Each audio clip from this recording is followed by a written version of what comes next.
सुप्रभातम। मैं new Rajasthan public school से online class में आपका स्वागत करता हूं। देखिए, संस्कृत ग्रामर, कल अपने संस्कृत ग्रामर में फर्स्ट टॉपिक चला था संस्कृत वर्णमाला। उसके अंदर अपने भाषा और व्याकरण का ज्ञान पढ़ा। आज अपन संस्कृत वर्णमाला की ओर आगे बढ़ते हैं। आपने कल का होमवर्क भी कर लिया होगा। अब आगे चलते हैं संस्कृत वर्णमाला। अब वर्णमाला की ओर चलते हैं तो सबसे पहले आता है वर्ण। सबसे पहले आता है वर्ण आता है। वर्ण की परिभाषा, वर्ण किससे कहते हैं, वर्ण की डेफिनेशन। वर्ण की डेफिनेशन क्या है? भाषा की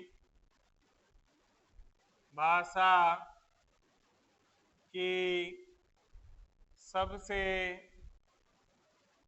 छोटी इकाई या पद के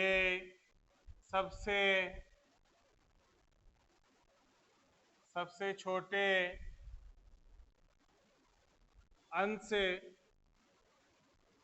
को वर्ण या अक्षर कहते हैं। समझ में आ गया होगा आपके कि वर्ण किससे कहते हैं?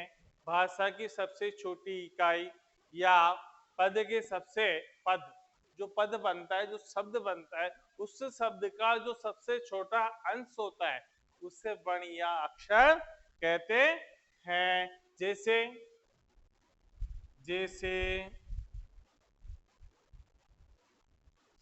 अ, आ, क, ख, ग, घ आदि। ये चीज समझ में आ गई।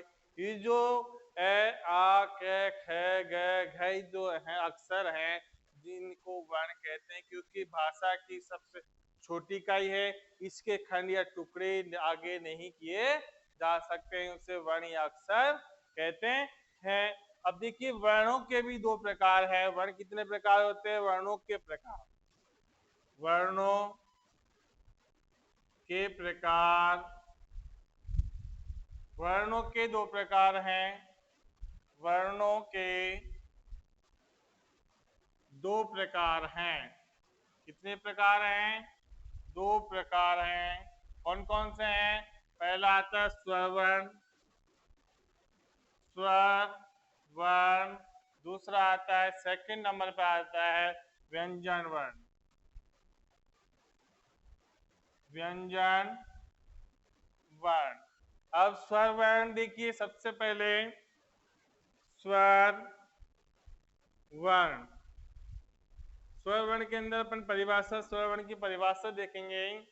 जब स्वर्ण के वर्ण की परिभाषा देखेंगे, जिन वर्णों का जिन वर्णों का उच्चारण करने में किसी अन्य वर्ण की सहायता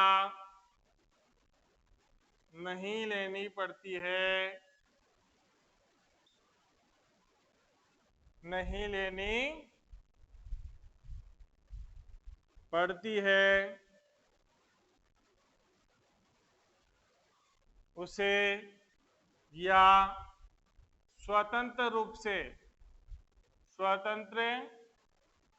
रूप से जिसका उच्चारण किया जाता है, उच्चारण किया जाता है, उसे स्वर वर्ण कहते हैं। उसे क्या कहते हैं? स्वर वर्ण कहते हैं। अब स्वर वर्ण देखिए कौन कौन से होते हैं। जैसे अब स्वर वर्ण कौन कौन से हैं? जैसे ए, आ, ए, ओ, रे, रे, रे, ए, आई, ओ, औ। अब ये क्या है? स्वर वर्ण है। कितने हैं? 1 2 3 4 5 6 7 8 9 10 12 13। इस प्रकार अपन कह सकते हैं स्वर वर्ण 13 होते हैं। स्वर वर्ण 13 होते हैं। कितने होते हैं? स्वर वर्ण कितने होते हैं? 13 होते हैं। कौन कौन से होते हैं? देखिए ए, आ, ई, ओ, रे, रे, रे, ए, ऐ, ओ, औ। ये स्वर वर्ण 13 होते हैं। इन स्वर वर्णों को देखिए, इन स्वर वर्णों को दो भागों में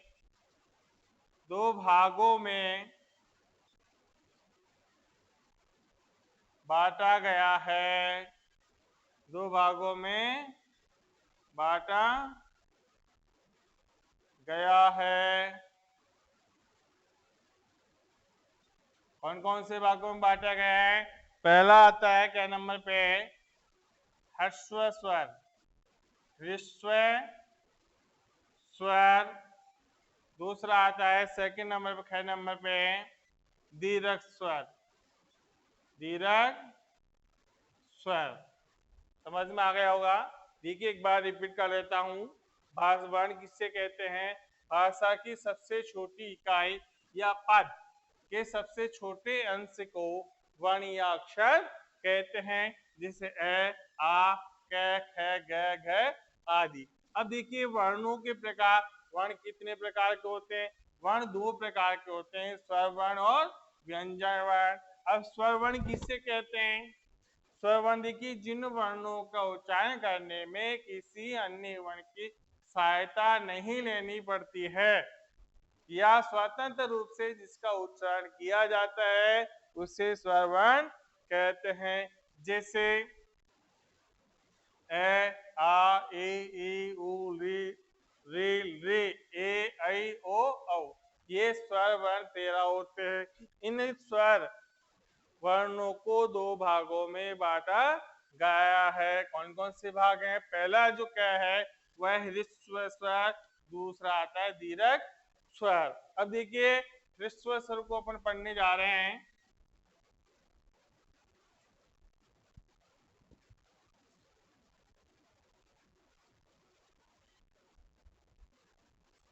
देखिए सबसे पहले पढ़ेंगे अपन ह्रस्व स्वर। देखिए ह्रस्व स्वर कौन से होते हैं, किसे कहते हैं? सबसे इसकी डेफिनेशन परिभाषा देखिए, जिन वर्णों का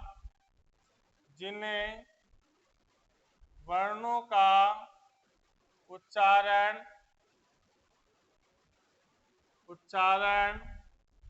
करने में कम से कम समय लगता है या उच्चारण करने में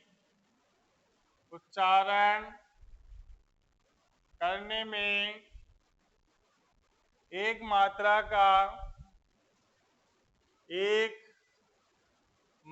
का समय लगता है, उसे ह्रस्व स्वर कहते हैं।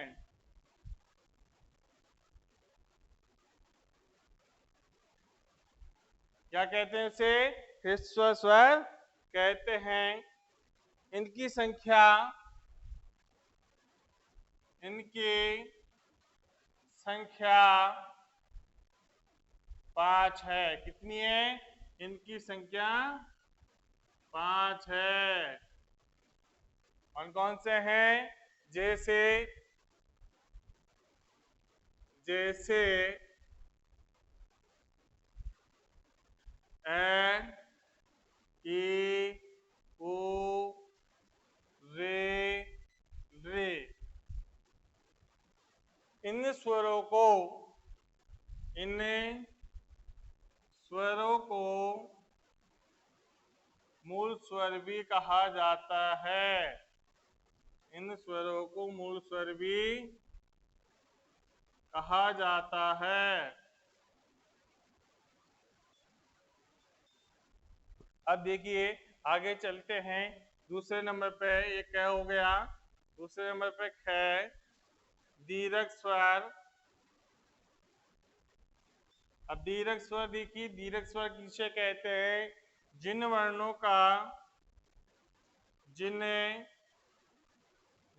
का उच्चारण करने में ह्रस्व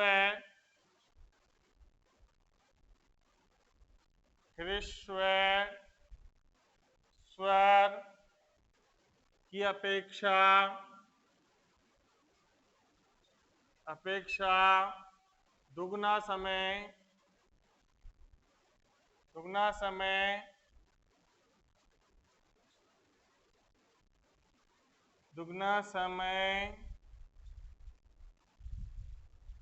लगता है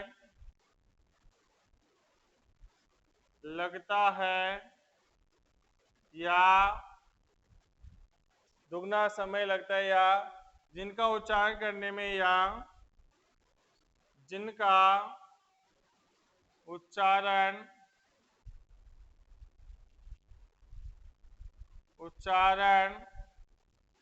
करने में दो मात्रा का समय लगता है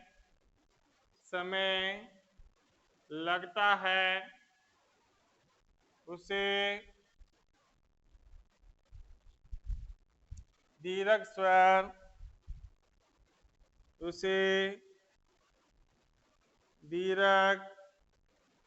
स्वर कहते हैं। उसे क्या कहते हैं? दीर्घ स्वर कहते हैं। इनकी संख्या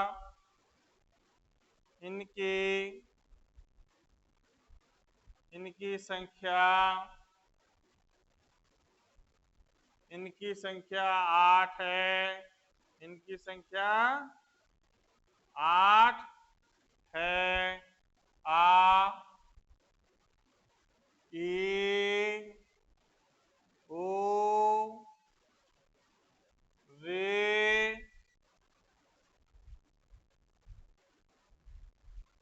ए, आई, ओ, औ। इनकी संख्या कितनी है? 8। इस प्रकार स्वर कितने हो गए? स्वर वर्ण कितने हो गए? 13 हो गए। कितने वर्ण हो गए स्वर वर्ण? 13। अब आगे की तरफ चलते हैं। व्यंजन। देखिए व्यंजन किसे कहते हैं? व्यंजन वर्ण किसे कहते हैं? व्यंजन वर्ण किसे कहते हैं? देखिए व्यंजन वर्ण किसे कहते हैं? जिन वर्णों का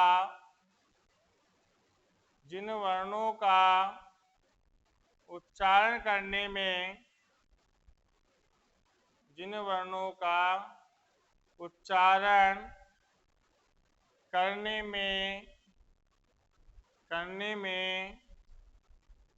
किसी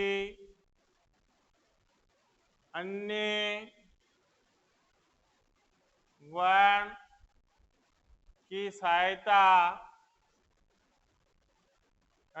की सहायता लेनी पड़ती है। उन्हें उन्हें व्यंजन वर्ण कहते हैं। उन्हें क्या कहते हैं? व्यंजन वर्ण कहते हैं। व्यंजन वर्ण कहते हैं। किसे कहते हैं? जिन वर्णों का उच्चारण करने में किसी अन्य वर्ण की सहायता लेनी पड़ती है उसे व्यंजन वर्ण कहते हैं। इनका व्यंजन वर्णों का उच्चारण स्वरों की सहायता से ही होता है। व्यंजन वर्णों का उच्चारण व्यंजन वर्णों का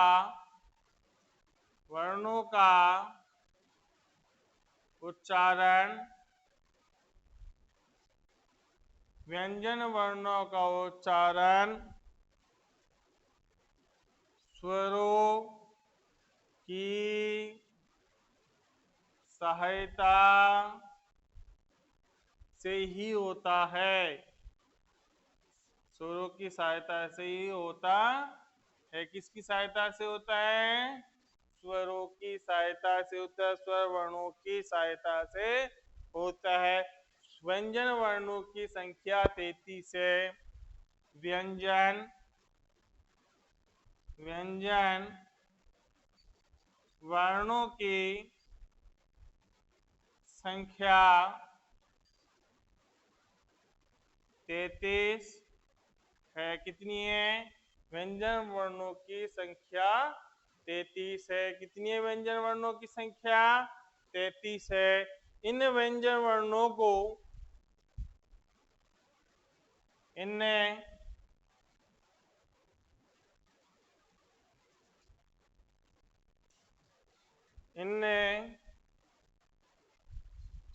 व्यंजन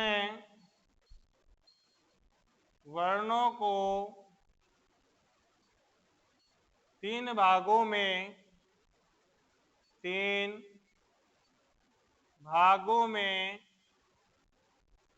बांटा गया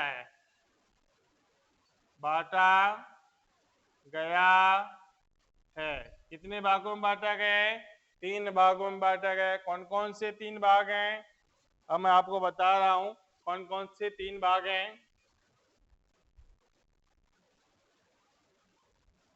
कौन कौन से 3 भाग हैं? पहला देखिए स्पर्श व्यंजन। सेकंड नंबर पर आता है अंतस्थ व्यंजन। तीसरा आता है ऊष्म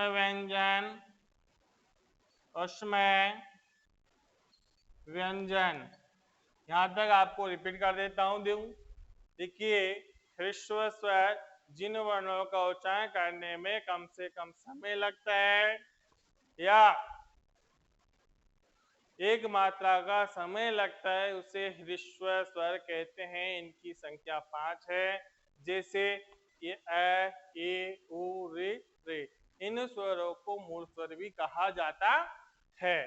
दीर्घ स्वर जिन वर्णों का उच्चारण करने में ह्रस्व स्वर की अपेक्षा बोलने में दुगना समय लगता है या जिनका उच्चारण करने में 2 मात्राओं का समय लगता है उन्हें दीर्घ स्वर कहते हैं। इनकी संख्या 8 है। इनकी संख्या कितनी है?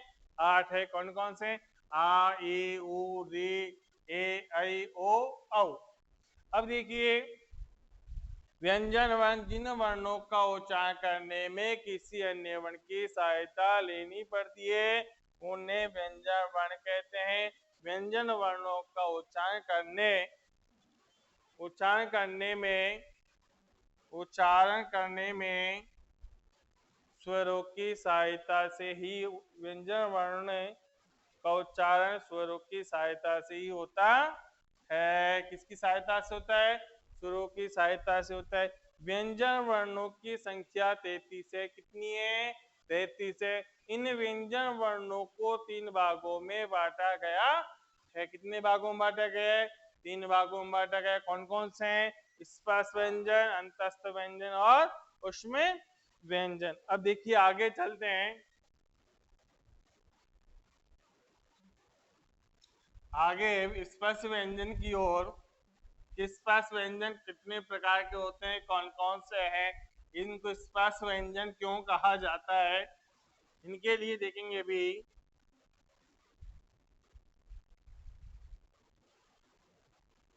देखिए स्पर्श व्यंजन, सबसे पहले स्पर्श व्यंजन,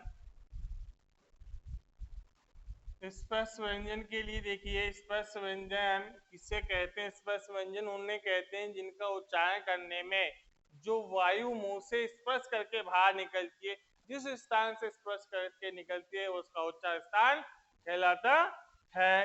कैसे लेकर के, कैसे लेकर म तक, म तक के वर्ण, म तक के वर्ण स्पर्श व्यंजन कहलाते हैं। स्पर्श व्यंजन,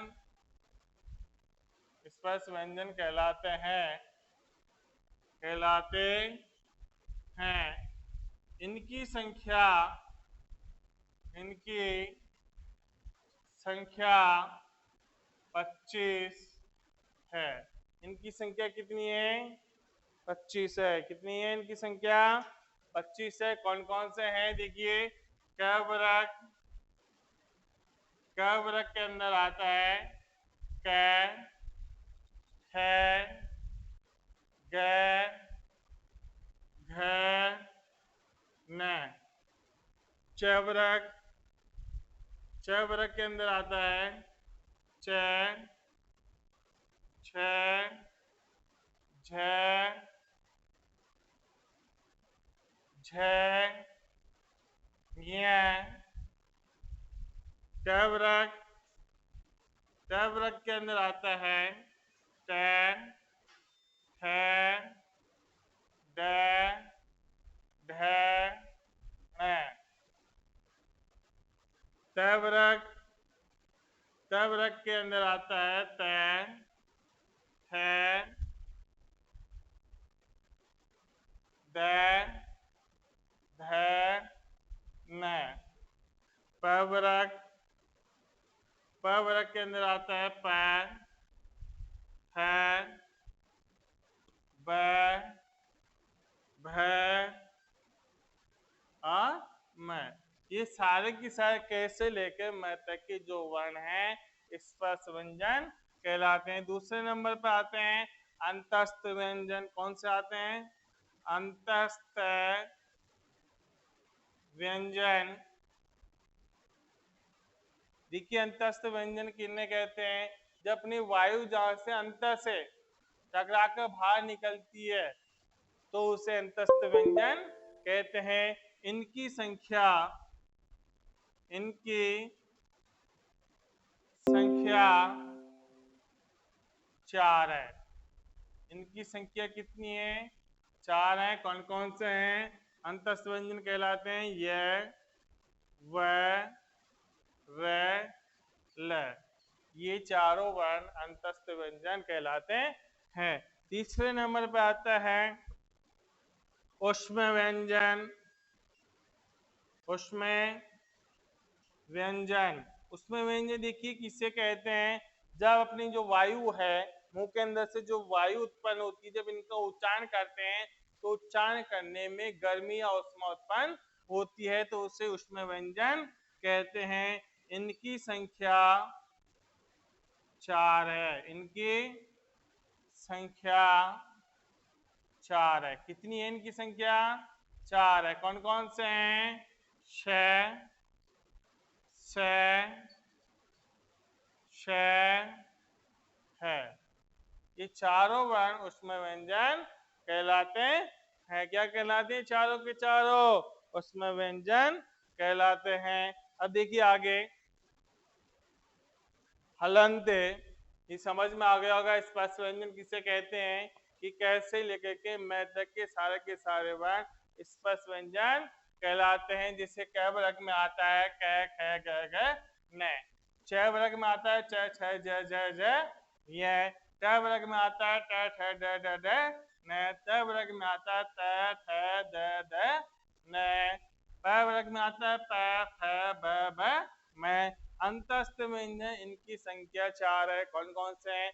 य वर ल। ऊष्म व्यंजन इनकी संख्या भी 4 है। कौन कौन से हैं? स है। अब देखिए आगे की तरफ चलते हैं।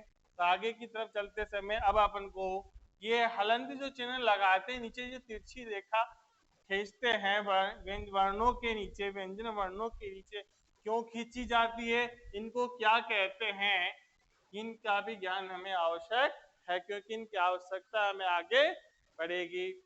हलंत,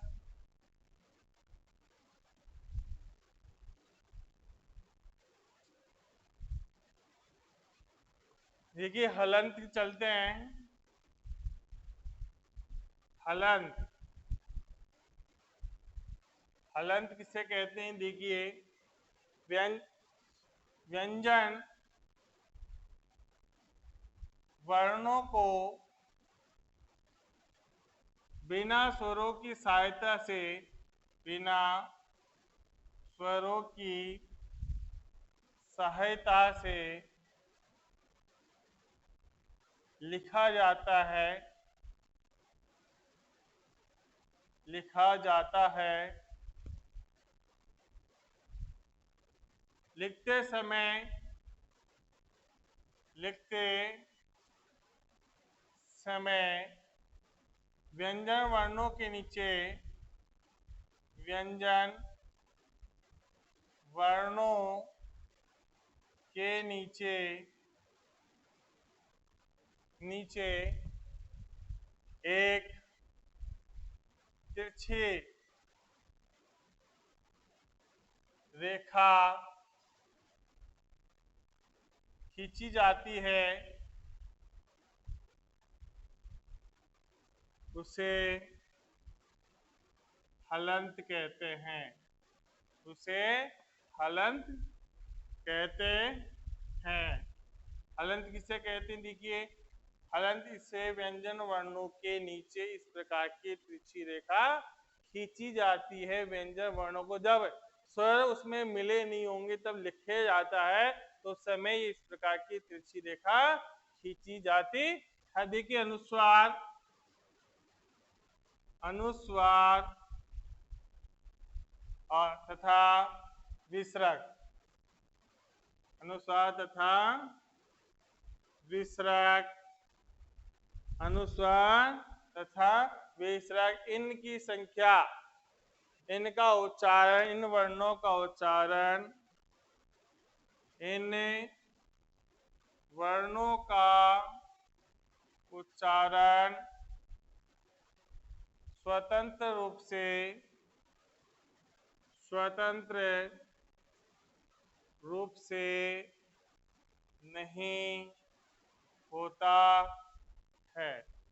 इन वर्णों का उच्चारण, जो अनुस्वार और जो विसर्ग होते हैं, इनका उच्चारण स्वतंत्र रूप से नहीं होता है। अनुस्वार, जो अनुस्वार जो चंद्र बिंदु या बिंदु लगती है, इसका अनुस्वार जब उच्चारण करते हैं तो न के रूप में, न या म के रूप में, न या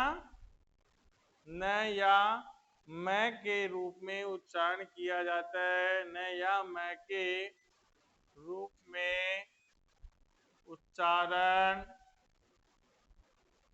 किया जाता है। किसके रूप में किया जाता है? किया जाता है न या म के रूप में इसका उच्चारण किया जाता है। किसका किया जाता है? अनुस्वारक, अनुस्वार विसर्ग। देखिए विसर्ग का उच्चारण अधूरे, विसर्ग का उच्चारण अधूरे है, अधूरे है के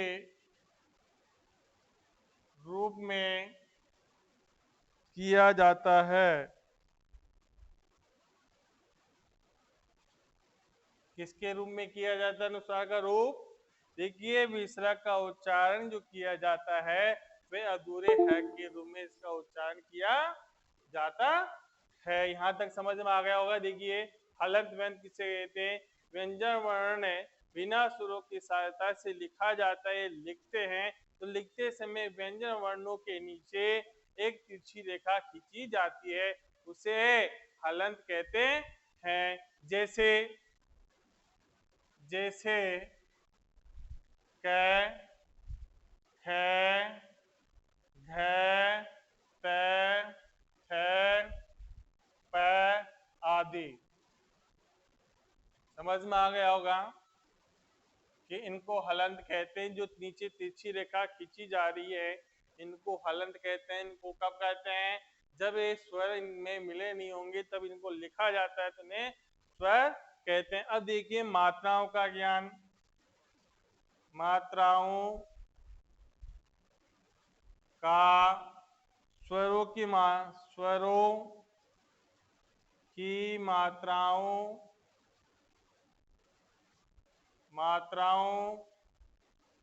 का ज्ञान, स्वरों की मात्राओं का ज्ञान भी हमें होना आवश्यक है। क्यों? क्योंकि हमें स्वरों में जब व्यंजन वर्णों में जब स्वरों को मिलाएंगे तो उनकी मात्राएं उसमें जुड़ती है। देखिए अ, इस अ की कोई मात्रा नहीं होती है, कोई मात्रा नहीं होती है, अ की कोई मात्रा नहीं होती है। इसको ऐसे केसेस में मिला दिया जाता है, संपूर्ण लिख दिया जाता है और हलंत को हटा दिया जाता है। आ की मात्रा देखिए, आ की मात्रा, जब आ की मात्रा जोड़ेंगे किसी भी खंड में तो इस प्रकार उसमें आ का एक डंडा जोड़ देंगे। इसी प्रकार ये छोटी की मात्रा पर किसी में भी जोड़ेंगे तो इस प्रकार से छोटी की मात्रा जोड़ेंगे। बड़ी की मात्रा, ठीक है, बड़ी की मात्रा जोड़ेंगे तो इस प्रकार जोड़ेंगे।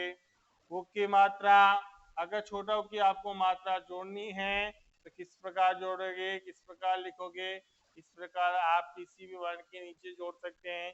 बड़ा उ की मात्रा आपको जोड़नी है, किसकी? बड़ा उ की मात्रा आपको जोड़नी है तो आपको किसी भी वर्ण के नीचे इस प्रकार मात्रा जोड़नी होगी। इसी प्रकार छोटा ऋषि, छोटे ऋषि वाले छोटे ऋषि की अगर आपको मात्रा जोड़नी है तो किसी भी वर्ण के नीचे इस प्रकार जोड़नी होगी।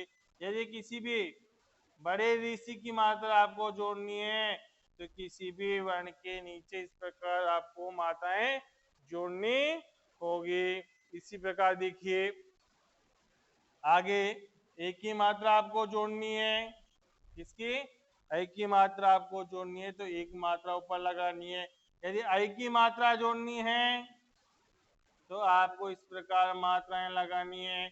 ओ की मात्रा आपको जोड़नी है, किसी भी वर्ण के अंदर आपको जोड़ने का तरीका बताया जाएगा। देखिए ओ की मात्रा आपको जोड़नी है तो आपको इस प्रकार जोड़ना है। फिर आपको यदि औ की मात्रा आपको जोड़नी है तो डबल मात्रा आपको लगानी पड़ेगी, एक डंडा आगे खींचना पड़ेगा। इसी प्रकार नेक्स्ट है, अगर अह की मात्रा आपको जोड़नी है तो आपको चंद्र बिंदु लगानी है, अनुस्वार लगाना है। यदि विसर्ग वाला अह का जोड़ना है तो किसी भी वर्ण के आगे विसर्ग लगा देना है। इस प्रकार आपको इन मात्राओं का ज्ञान होना चाहिए। किस प्रकार जोड़ सकते हैं जैसे आपको मैं बताता हूं। जैसे जैसे क में यदि आ की आ जोड़ेंगे तो क्या बनेगा? का। क्या बन जाएगा? का। जैसे क के अंदर बड़ा ऋषि की मात्रा जोड़ेंगे तो बनेगा क्री। क्या बन जाएगा? क्री। इस प्रकार डबल ऐसा लिखना है। इसी प्रकार क के अंदर एक की मात्रा जोड़नी है, किसकी? एक की मात्रा जोड़नी है तो आपको इस प्रकार के की जोड़ना है। इसी प्रकार कैक में औ की मात्रा जोड़नी है, किसकी मात्रा जोड़नी है? औ की मात्रा जोड़नी है तो आपको जोड़ के वर्णों को लिखना है कऊ। इसी प्रकार क के अंदर अह की मात्रा जोड़नी है तो आपको जोड़ना है क। इस प्रकार लिखोगे। इसी प्रकार क के अंदर औ की मात्रा जोड़नी है तो आपको जोड़ना है कौ, लिख दोगे। जोड़ के किस प्रकार आपको मात्राएं जोड़नी है प्रत्येक वर्णों के अंदर, प्रत्येक व्यंजन जो व्यंजन वर्ण है प्रत्येक व्यंजन वर्णों के अंदर आपको इसी प्रकार अपनी कॉपी के अंदर भी मात्राएं जोड़ करके पूरी लिखनी है। अब आगे चलते हैं।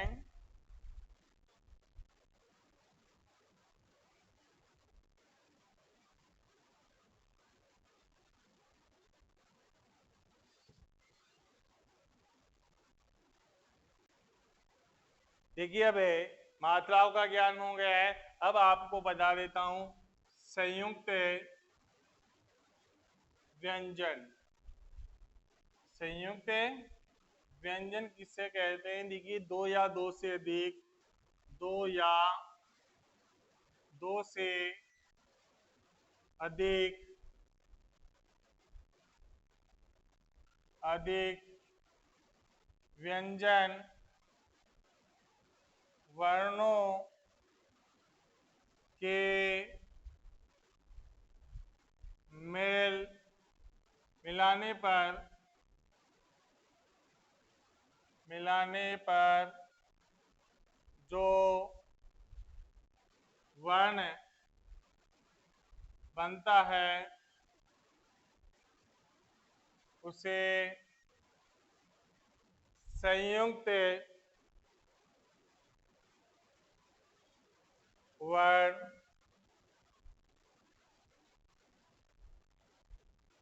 संयुक्त वर्ण कहते हैं।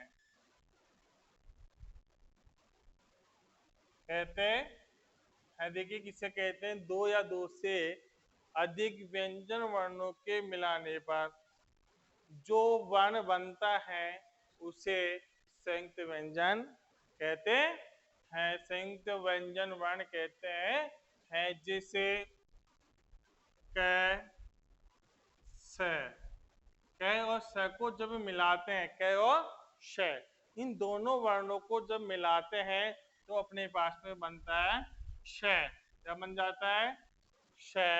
इसी प्रकार त और र, त और र इन दोनों को जब मिलाया जाता है तो रूप बनता है त्र। क्या बनेगा रूप? त्र। जय प्लस य, जय प्लस य दोनों को जब मिलाया जाता है तो रूप बनता है जय। क्या बनता है? जय वर्ण बनेगा। इसी प्रकार प प्लस र, प प्लस र इन दोनों को जब मिलाया जाएगा तो रूप बनेगा प्र। क्या रूप बनेगा? प्र। इसी प्रकार स प्लस व, स प्लस व इन दोनों को मिलाया जाएगा तो रूप बनेगा स्व। क्या बन जाएगा? स्व। इसी प्रकार क प्लस र को मिलाया जाएगा तो रूप बनेगा क्र। क्या बनेगा? क्र। समझ में आ गए? संयुक्त व्यंजन वर्ण किसे कहते हैं? अब आगे देखिए शब्द। शब्द पे आ जाए। शब्द किसे कहते हैं? अब शब्द देखिए वर्णों के सार्थक, वर्णों के सार्थक समूह को वर्ण कहते हैं। सार्थक समूह को क्या कहते हैं?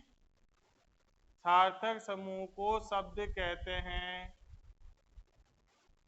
जब वर्णों के सार्थक समूह को, जो वर्णों का जो सार्थक समूह होता है तो उसे शब्द या पद कहते हैं। क्या कहते हैं इसे? शब्द या पद कहते हैं। जैसे पुस्तकम। अभी पुस्तकम जो शब्द है वो सार्थक वर्णों के समूह से बना हुआ है जिसका अर्थ निकलता है पुस्तकम का अर्थ निकलता है किताब। इसी प्रकार वाक्य। वाक्य देखिए वाक्य दो या दो से अधिक, वाक्य किसे कहते हैं? दो या दो से अधिक, दो या दो से अधिक, दो से अधिक शब्दों, दो या दो से अधिक शब्दों के मिलने से, शब्दों के मिलने से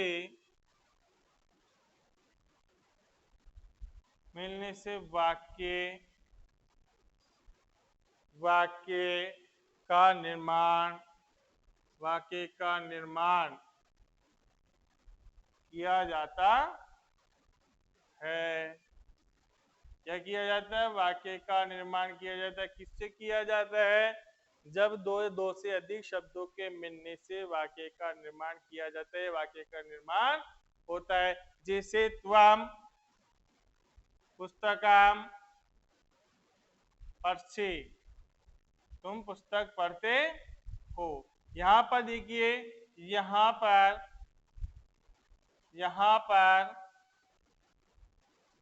तीन शब्दों से वाक्य का निर्माण किया गया है। तीन शब्दों से वाक्य का निर्माण किया गया है,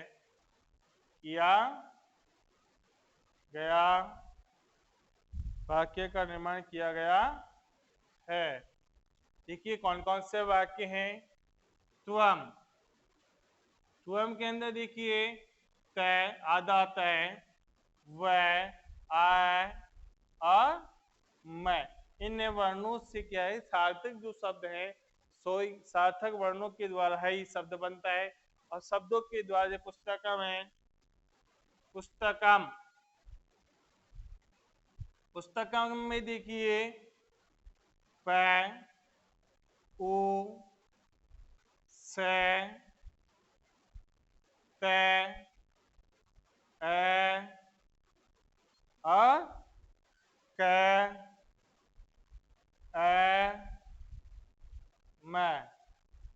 और नेक्स्ट शब्द अपने पास में पक्षी,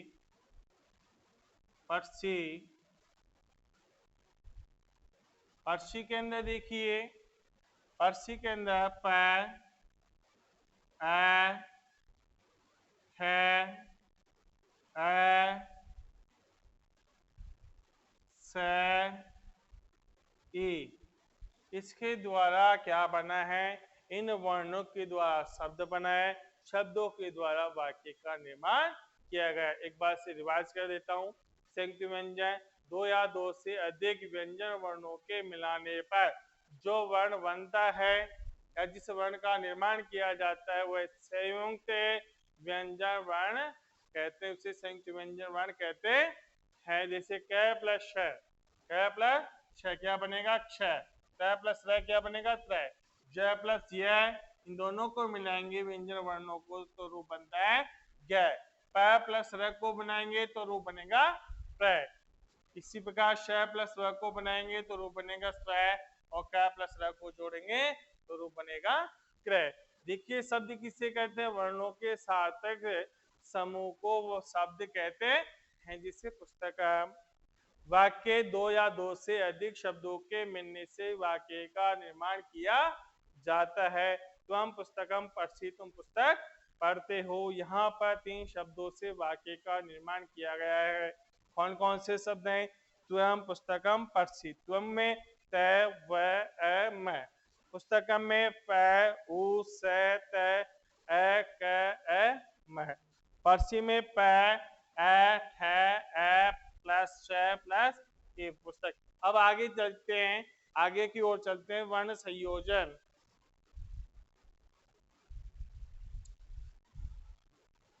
अब आगे की तरफ चलते हैं। वर्ण संयोजन,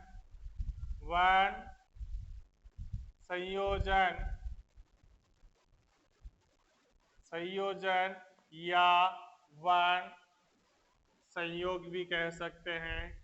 वर्ण संयोग, अब इसकी परिभाषा जो डेफिनेशन है वह है कई वर्णों को मिलाने पर कई वर्णों को मिलाने पर एक शब्द अथवा पद बनाने की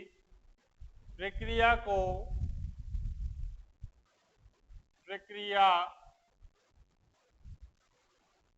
को वर्ण संयोजन या वर्ण संयोग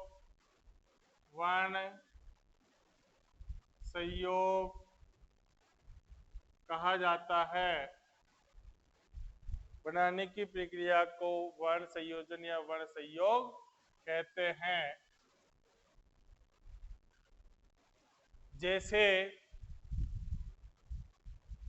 जैसे देखिए, ब,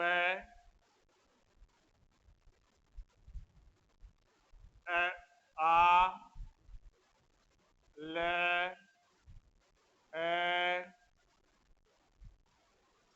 क, अब इनको जो वर्ण अलग अलग हैं, कई वर्ण हैं, इन वर्णों को जब एक पद बनाया जाएगा, बनाने की जो प्रक्रिया है उसे अपन वर्ण संयोजन या वर्ण संयोग कहेंगे। रूप बनेगा बालक है। रूप क्या बन जाएगा? बालक है। क्या बन जाएगा? बालक है। इसी प्रकार मैं, य, उ, र, इनको जब अपन जोड़ेंगे, इन वर्णों को जब मिला के बनाएंगे तो रूप बनेगा मयूर है। क्या बनेगा? मयूर है। इसी प्रकार क, म, ल,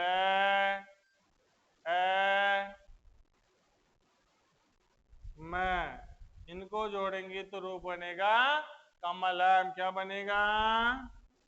कमलम। क्या बन जाएगा? कमलम बन जाएगा। क्या बन जाएगा?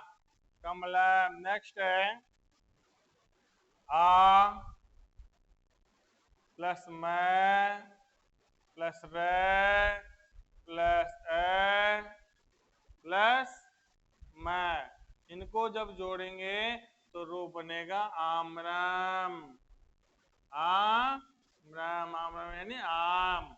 देखिए, इस प्रकार जब अलग अलग वर्ण हैं, उन वर्णों को एक वर्णों को मिलाकर बनाने की जो प्रक्रिया है, एक पद बनाया जाता है, एक शब्द बनाया जाता है, उसको शब्द कहते हैं, उसे वर्ण संयोजन कहते हैं। अब आगे की तरफ चलते हैं, नेक्स्ट पॉइंट की तरफ। वर्ण विन्यास। देखिए, वर्ण विन्यास के अंदर वर्ण विन्यास की परिभाषा किसे कहते हैं? जब शब्द के प्रत्येक वर्णों को अलग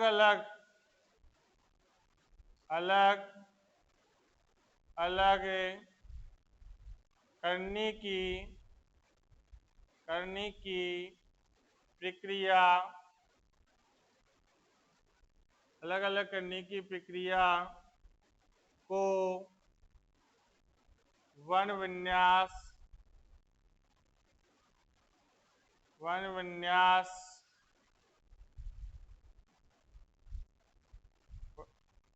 अलग अलग करने की प्रक्रिया को वर्ण विन्यास कहते हैं।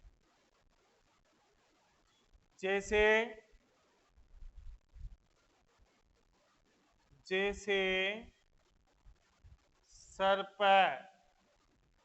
जैसे सर्प अपने पास में शब्द क्या है, सर्प है। इसको अलग अलग करेंगे, स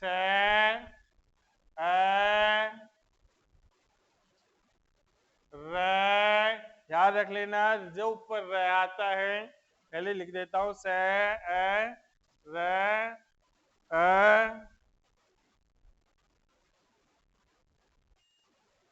प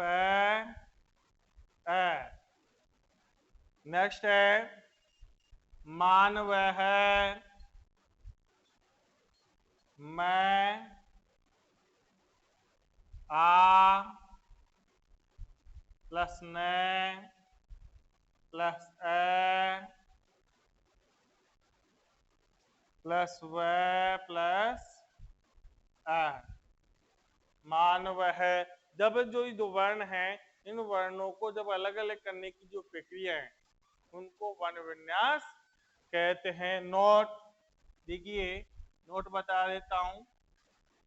जब र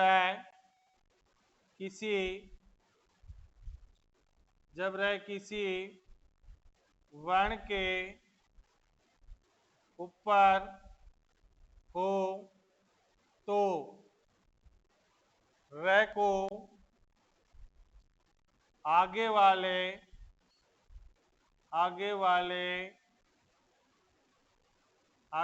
वर्ण से पहले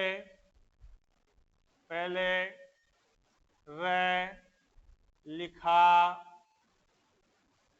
जाएगा। समझ में आ गया? जो र आता है किसी भी वर्ण के ऊपर आता है, तो जो वर्ण की जिस वर्ण के ऊपर आ रहा है उसके ऊपर आ रहा है तो उसके पहले उसको, जब वर्ण विन्यास करेंगे तो उसके पहले उसको लिखेंगे। समझ में आ गया? इसी प्रकार कई उदाहरण आप कर सकते हैं। जैसे विद्यार्थी, जैसे यहां लिख देता हूं, जैसे विद्यार्थी, छात्र है, रमः। इस प्रकार कई शब्द ऐसे हैं जिसका आप वर्ण विन्यास करते हैं, अर्थात उन वर्णों को अलग अलग किया जा सकता है। तो एक बार फिर से देख लीजिए, बहुत महत्वपूर्ण है वर्ण संयोजन और वर्ण विन्यास। ये आपके चैप्टर में कई क्वेश्चन हैं इसके। देखिए, वर्ण संयोजन, वर्ण संयोग किसे कहते हैं? कई वर्णों को मिलाने पर एक शब्द अथवा पद बनाने की प्रक्रिया को वर्ण संयोजन या वर्ण संयोग कहते हैं। जैसे ब, आ, ल प्लस ए प्लस क प्लस ए, इन सब वर्णों को जब मिलाएंगे तो रूप बनेगा बालक है। क्या बनेगा? बालक है। मैं प्लस ए प्लस य प्लस उ प्लस र प्लस ए, इन वर्णों को जब मिलाएंगे तो रूप बनेगा म्यूर है। क प्लस ए प्लस मैं प्लस ए प्लस ल प्लस ए प्लस मैं, इन वर्णों को जब मिलाएंगे तो अपने पास में शब्द बनेगा कमलम। क्या बनेगा? कमलम। इसी प्रकार आ प्लस मैं प्लस र प्लस ए प्लस मैं, इन वर्णों को मिलाएंगे तो रूप बनेगा आमराम। वर्ण विन्यास किसे कहते हैं? जब शब्द के प्रत्येक वर्णों को अलग अलग करने की जो प्रक्रिया होती है उसे वर्ण विन्यास कहते हैं। जैसे सर्प है, से प्लस ए प्लस र प्लस प प्लस ए, इसको क्या कहेंगे? सर्प। इन वर्णों को जब मिलाएंगे, देखिए व्यंजन वर्णों के नीचे हमेशा हलंत की रेखा वर्ण विन्यास करते समय अलग अलग करके लिखना है। उनके नीचे व्यंजन वर्णों के नीचे तिरछी रेखा आपको खींचनी है। जैसे मानवय, मैं प्लस आ प्लस न प्लस मैं प्लस व प्लस ए, रूप बना है मानवय। इसी प्रकार आपको करना है।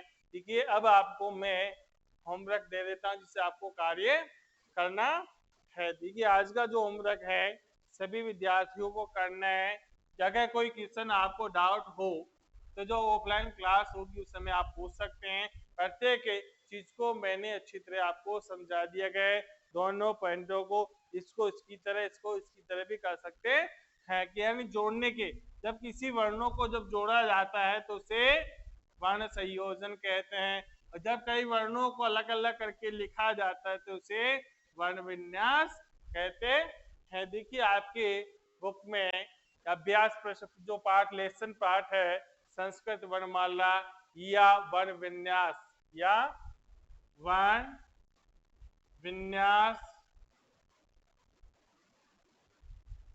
वर्ण संयोजन तथा वर्ण विन्यास, देखिए दोनों ही लेसन हैं, वर्ण विन्यास और संस्कृत वर्णमाला।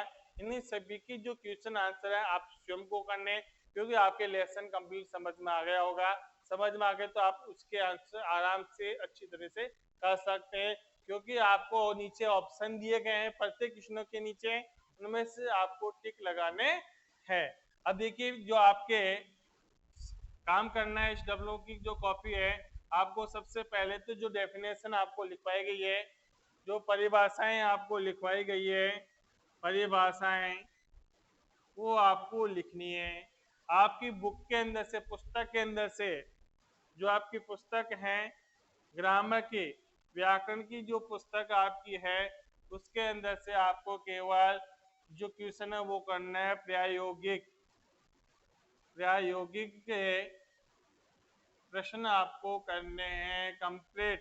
प्रायोगिक के जितने भी प्रश्न आपके बुक में दे रखे हैं उनको सभी को आपको अपने कॉपी में करना है, करे वह याद करें। कि आपको संस्कृत की 2 कॉपियां बनानी है, एक संस्कृत रीडर की, दूसरी संस्कृत ग्रामर की। संस्कृत रीडर की कॉपी के अंदर, रीडर की जो कॉपी है उसके अंदर आपको रीडर की जो कॉपी है संस्कृत रीडर, उसके अंदर आपको वंदना वाला जो लेक्चर है वो आपको करना है, और संस्कृत ग्रामर की कॉपी में, संस्कृत ग्रामर की कॉपी में ये कार्य आपको करना है, परिभाषाएं लिखनी है और प्रायोगिक प्रश्न आपको संस्कृत ग्रामर की कॉपी में, व्याकरण संस्कृत व्याकरण की कॉपी, संस्कृत व्याकरण की कॉपी बनानी है, और उसके संस्कृत व्याकरण की कॉपी में कार्य करें, बना करके कॉपी में कार्य करना है। इसमें कार्य करना है, संस्कृत व्याकरण कॉपी में कार्य करें। कन्फ्यूज थोड़ी होगी, नहीं होगी ना? धन्यवाद।